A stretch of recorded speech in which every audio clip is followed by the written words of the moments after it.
A paz do Senhor Jesus Cristo, queridos, nós vamos iniciar hoje a parte 12, com Gálatas 3.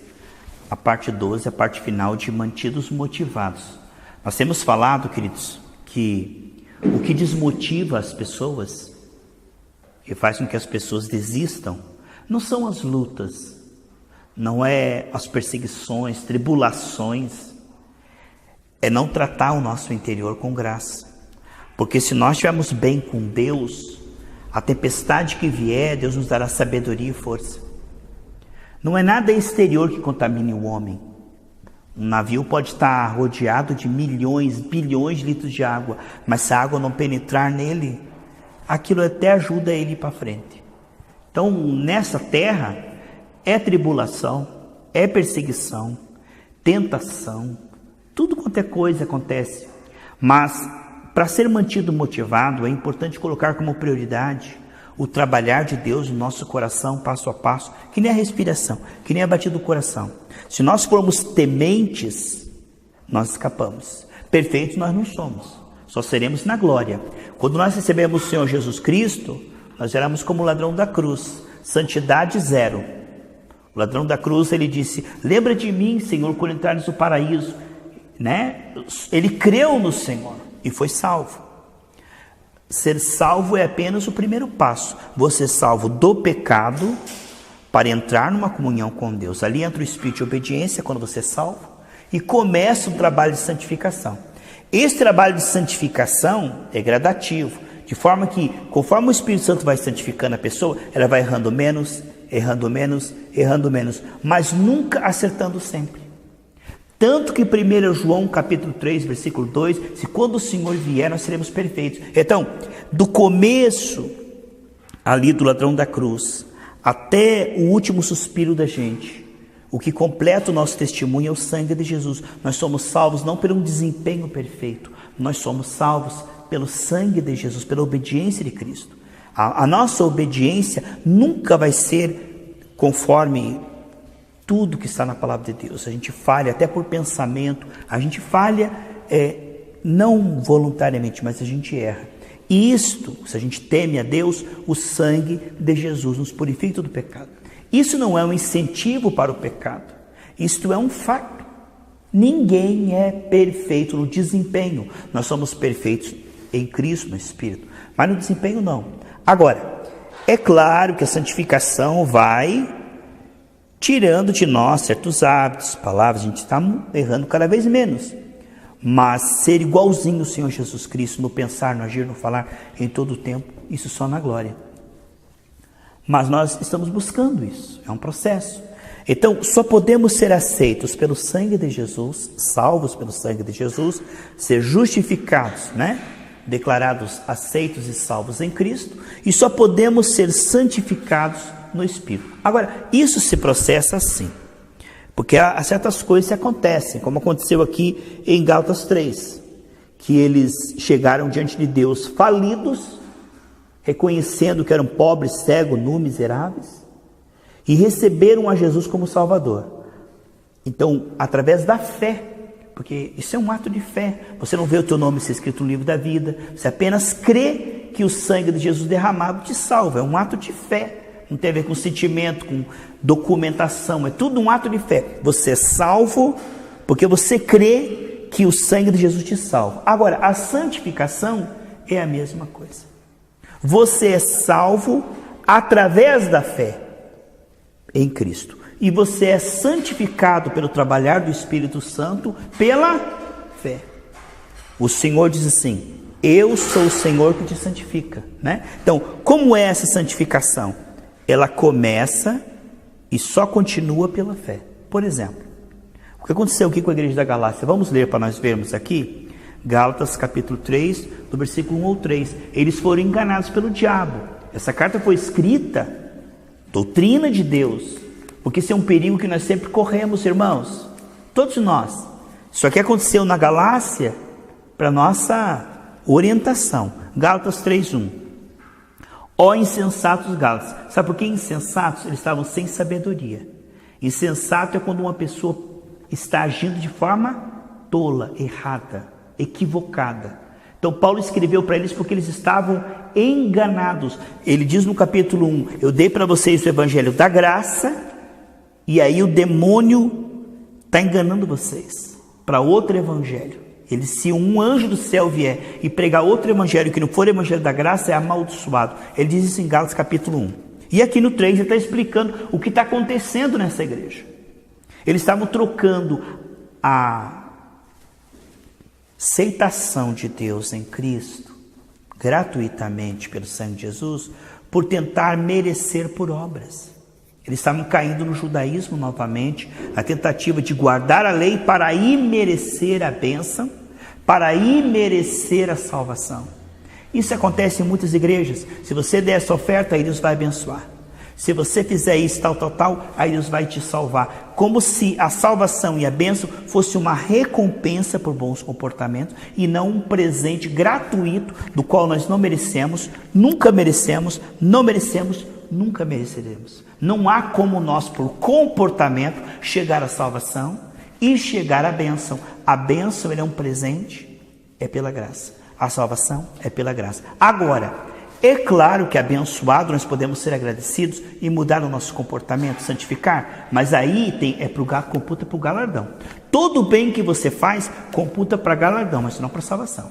Para ser salvo, abençoado, aceito por Deus, é o sangue de Jesus e nada mais, absolutamente nada mais. As boas obras são o efeito da salvação. As boas obras não são condição para ser salvo. Quando eu penso que o meu comportamento é que vai determinar se eu vou ser salvo ou não, aí eu estou colocando o carro entre os bois. O comportamento revela o meu tipo de fé, sim, mas isso aí é efeito, não pode ser condição. Vamos ver aqui, Gálatas capítulo 3, versículo 1. Ó insensatos Gálatas, quem vos fascinou, ou numa outra tradução diz assim, quem foi que enfeitiçou vocês? Quem foi que colocou um feitiço em cima de vocês? Vocês estão fora do ar, vocês estão completamente equivocados, Gálatas. Vocês estão equivocados. Quem vos fascinou para que não obedecesse à verdade? Ou seja, a pessoa está obedecendo a mentira, ela está hipnotizada, ela está magnetizada. Ela estava obedecendo a verdade e agora ela está obedecendo a mentira. Quem vos fascinou para não obedecerdes à verdade? A vós, perante os olhos de quem Jesus Cristo já foi representado como crucificado. Vocês sabem toda a história, vocês viram ele morrer e ressuscitar. Só quisera saber isso de vós. Vocês receberam o Espírito Santo pelas obras da lei ou pela pregação da fé? Paulo pergunta, o Espírito Santo entrou em vocês porque vocês tinham um bom comportamento ou porque vocês creram que em Cristo vocês seriam salvos e gratuitamente vocês receberam salvação? A salvação vocês receberam foi pelas obras ou foi através da fé? Ele pergunta isso. Se vocês foram salvos gratuitamente através da fé, como é que agora vocês querem santificar através do esforço na carne? Quer dizer, vocês estão saindo, porque se vocês são salvos através da fé, vocês são santificados através da fé. O processo é o mesmo. Enquanto eu continuo dependendo de Cristo como meu Salvador, o Espírito Santo está santificando, o Espírito Santo está trabalhando. Enquanto eu estou dependendo de Cristo, crendo que em Cristo eu sou aceito, amado e ouvido, o Espírito Santo está santificando. Quando eu começo, não, eu tenho que mudar, eu tenho que parar, para me merecer, eu estou cortando, eu estou deixando isso. Isso é muito sério. Aí veja só. 3.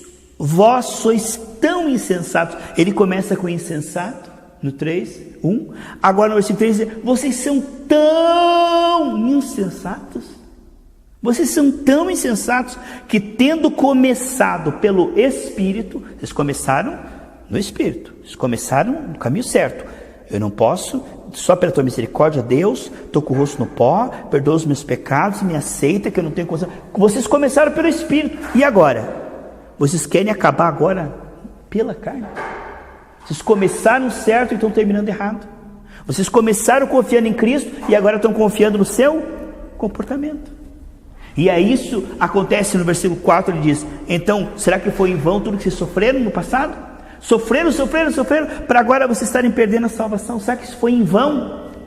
Ele diz uma coisa interessante, amados, no versículo 10, Gálatas 3:10, diz assim, todos aqueles que são das obras da lei estão debaixo de maldição. Então, como é que o diabo faz com que as pessoas sejam amaldiçoadas? por tentar obedecer a palavra. Interessante, né? A gente sempre atrela a maldição com desobediência. E muitos, quando se fala cair da graça, assim, caiu da graça porque pecou. Não, pecar não é cair da graça. Tentar acertar na carne que é cair da graça. Justificar-se por obras é cair da graça. Aqui o que nós vemos no versículo 10, ele está dizendo que todos que estão tentando ser aceitos por Deus, baseado no seu desempenho, eles estão debaixo de maldição. Por quê? Porque não vão conseguir, eles voltam lá para debaixo da lei e vão tentar cumprir tudo que está na Bíblia para merecer a salvação. Ninguém vai conseguir. Por isso que Jesus veio, porque ninguém vai conseguir. Aí ele diz no 10, todo aquele que está tentando ser salvo pelas suas obras, estão debaixo de maldição. E aí o que Jesus Cristo fez? Veja, olha o contraste, irmãos, no versículo 10, que fala a palavra debaixo de maldição, no 10, e veja o versículo, é interessante, o 14, olha o contraste. Enquanto o 10 diz que os que são da obra estão debaixo de maldição, o 14 diz, para que a benção chegasse, a bênção de Abraão chegasse aos gentios, por meio de Jesus Cristo, que é pela fé. Olha o contraste aqui. No 10 ele diz, os que estão tentando merecer estão amaldiçoados. Os que reconhecem que não podem, que não têm condição, e dependem de Cristo para serem aceitos, esses são abençoados. Então veja, que uma das bênçãos que prossegue na nossa vida, é a bênção de santificação. É a bênção de Deus produzir cada vez mais paz e alegria no nosso coração. Porque sempre há uma oportunidade, irmãos, no meio do caminho, de você repensar. Jesus falou para os discípulos, vão para o outro lado. E quando eles foram no barco, no meio do caminho tinha uma tempestade. Mas foi Jesus que mandou. O que Jesus falou? Vai para o outro lado. Aí no meio tem uma tempestade contrária. Então sempre haverá, naquilo que Deus nos chama, um vento contrário. E aqui o vento contrário é o que, irmãos? Tentar ser aceito pelo seu desempenho. Avaliar o seu desempenho para a salvação. Olha, quando nós entendemos que o amor de Deus é incondicional, porque nós não temos condição. Não tínhamos no início. Não temos agora e nunca teremos. A condição de ser salvo pelo desempenho. Isso quer dizer então que, já que não importa o desempenho, eu vou pecar? Não. Olha o que diz, você está em Gálatas, volta para trás. Você está em Gálatas, tem 2 Coríntios, 1 Coríntios, volta para Romanos capítulo 6. Eu não estou falando isso como incentivo ao pecado, estou dizendo que onde abundou o pecado, superabundou a graça. Romanos capítulo 6, versículo 1. Então, não é uma questão de interferência humana. Se nós queremos ser mantidos motivados, irmãos, diante de um Deus santo e de um padrão tão elevado da palavra, somente pela graça. Irmãos, se saiu do trilho da graça, o trem afunda na lama. Se não for pela fé, tudo que não é de fé é pecado, diz Romanos 14, 23. Sem mim nada podeis fazer, irmão. Tudo que uma pessoa faz debaixo de culpa. Eu vou ofertar, porque senão o devorador vai me pegar. Eu vou para o culto, senão eu perco a salvação. Eu vou evangelizar, porque senão Deus vai ficar irado comigo e vai jogar no inferno. Tudo que nós fazemos debaixo de culpa é pecado. Essa pressão parece ser de Deus, mas é do diabo, para nos tirar da posição. Porque o fruto é o seguinte, você permanece em mim, diz o Senhor, e o fruto aparece. É Deus que produz o fruto. Tanto que ele diz, chamou 12 para estarem com ele, não para trabalhar para ele. E à medida que ficavam com ele, iam fortalecendo, daqui a pouco eles estavam evangelizando. Olha que Davi pegou os piores que estavam derrotados, angustiados, oprimidos, magoados, e depois de um tempo andando com Davi, eles se transformaram em guerreiros. Assim, a comunhão com o Senhor vem antes de obra. A qualidade da comunhão é que vai produzir obra. Quando Deus quis fazer uma obra tremenda através de Elias, Deus pegou Elias e falou assim, você vai ficar 3 anos e meio sem fazer nada, aqui comigo. E quando Elias apareceu, ele fez uma oração, caiu fogo do céu, choveu. Então, às vezes, parece que Deus coloca a gente na prateleira, não é porque Deus nos despreza, é porque a nossa comunhão com Ele é mais importante que tudo. Mais importante que tudo. Não estou agora dizendo para você não evangelizar, não orar. Eu estou dizendo que isto, quando é com alegria, é porque Deus já gerou. Se você consegue evangelizar, interceder, visitar alguém, mandar um áudio com alegria, é porque isso é fruto do Espírito Santo. Agora, se você faz isso debaixo de culpa, é obra morta. Não tem galardão, não passará pelo fogo, não terá fruto, não tem a participação do Senhor. Porque tudo que o Senhor confirma, Ele só confirma aquilo que é feito com fé. Marcos 16:20 diz que Ele ia confirmando os atos dos discípulos com fé. Então, Deus não pode confirmar algo. Eu pego o envelope e diz assim, eu vou ter que dar, senão o devorador pega. Deus não confirma aquilo. Deus não confirma nada que eu faça com tristeza. Hoje a minha escala, vou no culto, eu não queria ir, mas eu tenho que ir. Tudo que a gente faz sem vontade, sem alegria, Deus não recebe. Isto é obra morta, é perda de tempo. Absolutamente. Como a gente sempre diz, fique em casa vendo novela, do que você ir para a igreja de mau grado, sem vontade, não presta atenção, não pratica nada daquilo. Você está pecando mais ainda. Você está pecando mais ainda, ouvindo a palavra de Deus e não querendo. Só, quer saber uma coisa? Estou desviado. A missionária Vera estava tentando ajudar uma pessoa que não decidia. Ela falou, decida, você quer ajuda ou não quer? Não é? A pessoa, quer, não quer. Peraí. Quando você decidir se você quer, a gente conversa. Agora, um dia vinha na igreja, um dia ia no show. Um dia vinha na igreja, um dia no striptease. Então escolha o que você quer. Entende? Não tem como, Deus não trabalha se nós não somos definidos. Irmão, Deus Ele não interfere no livre-arbítrio. Enquanto o homem está indefinido, Deus, Ele fica esperando, tá? Agora, quando você coloca os dois pés e diz, não, Senhor, me ajuda. Quando você toma uma posição, Deus começa a agir. Entende? E Deus nos inspira para isso. Então nós precisamos compreender, amados, que não haverá motivação, não haverá ânimo, se não houver a compreensão da graça. Porque as pessoas desanimam? Porque o mundo fica mais interessante, porque o pecado fica mais interessante, amaram mais trevas do que a luz, retrocede que nem o cão que volta para o seu vômito, a porca que volta para a sua lama, começam a repensar, né? São pessoas que não se sentem atraídas pelo projeto de Deus de renunciar ao mundo para ter o céu. Para eles não é interessante.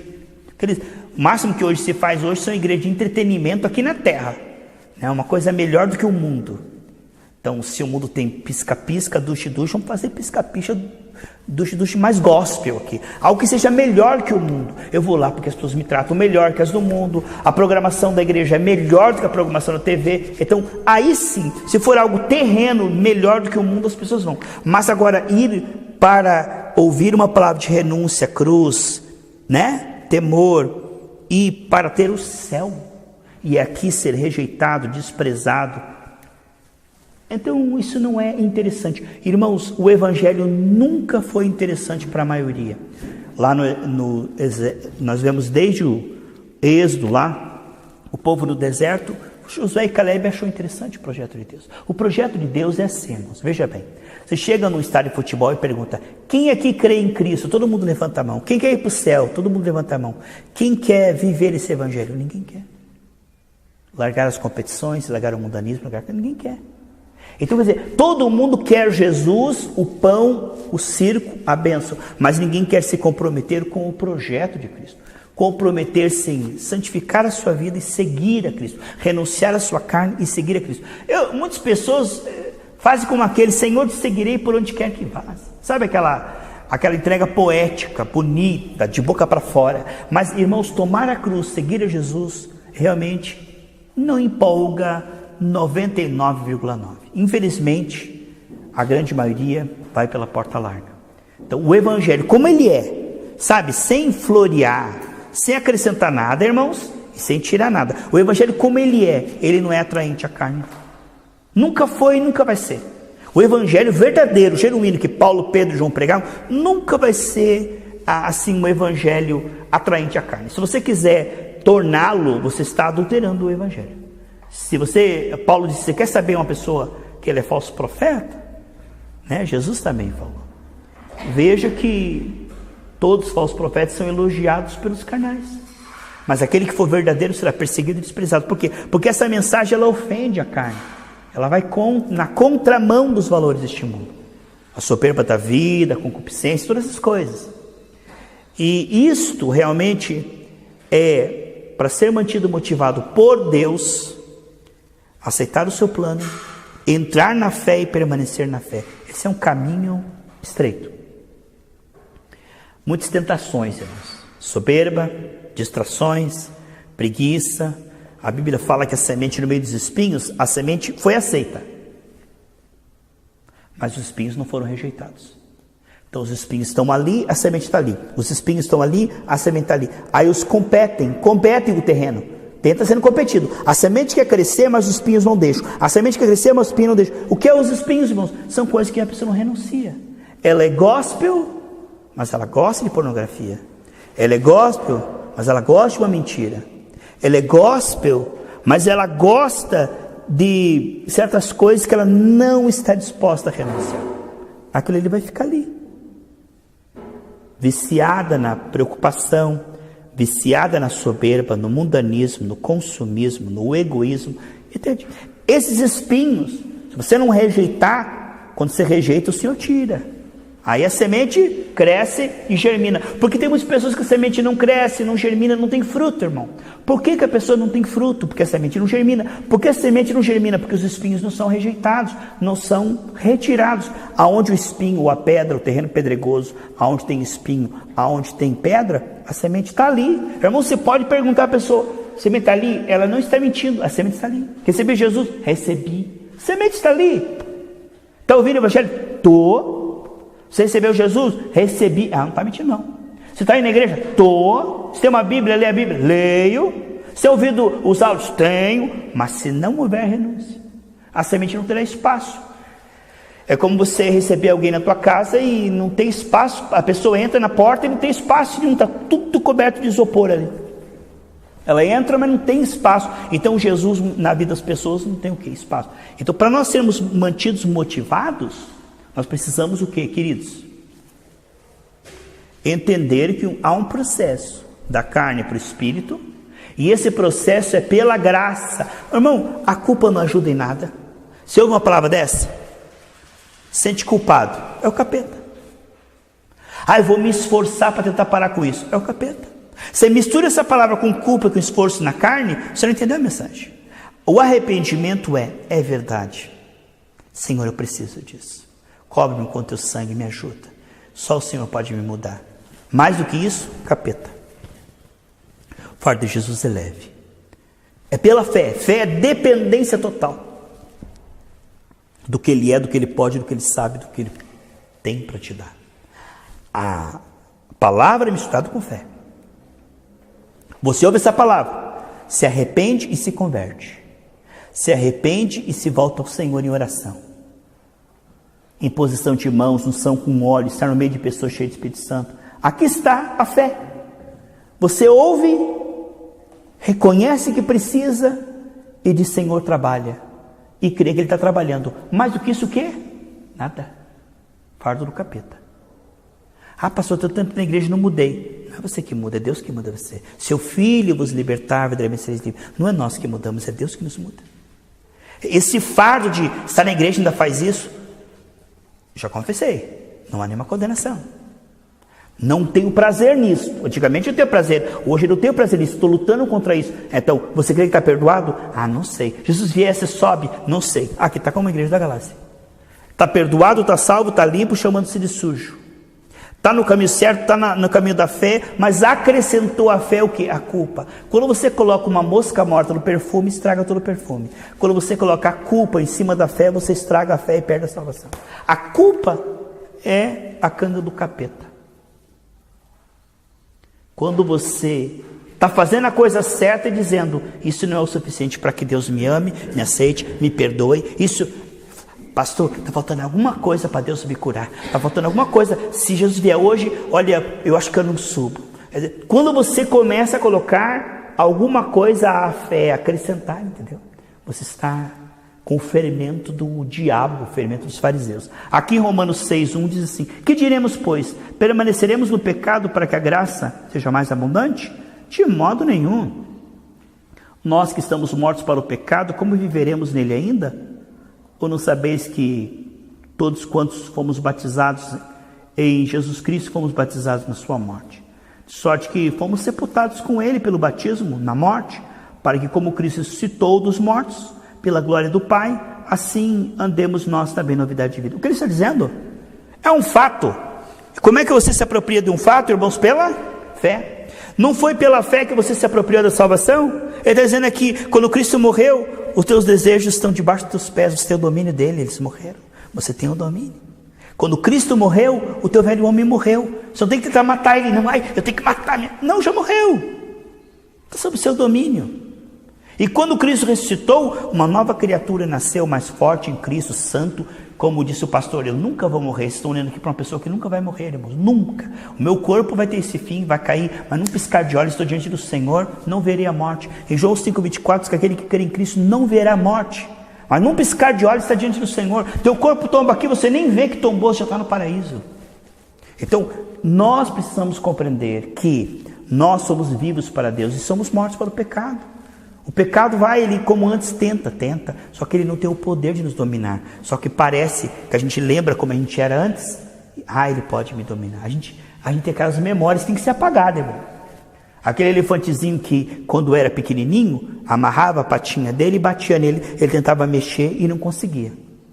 Então, mexer e machucava a perna. Então, aí aquele elefante cresce e ele pode, mas ele tem memória. Eu sempre tentei e não consegui, agora eu também não consigo. Mas agora ele é forte, agora ele é outra pessoa. Mas ele lembra, nunca consegui, nem vou tentar. Assim é o cristão. Porque ele era escravo do capeta, porque ele era escravo do pecado, ele recebe uma nova natureza, uma nova condição, e diz, não, é que isso aqui é mais forte do que eu. Não, pastor, isso aqui me domina. Não, esse sentimento vem, não tenho o que fazer. Ele não entende que isto agora está sob o seu domínio. Irmãos, o domínio foi restaurado. Hoje em Cristo nós estamos vivos para Deus e mortos para o pecado. O pecado não tem como nos dominar nunca mais. Em nome de Jesus, amém?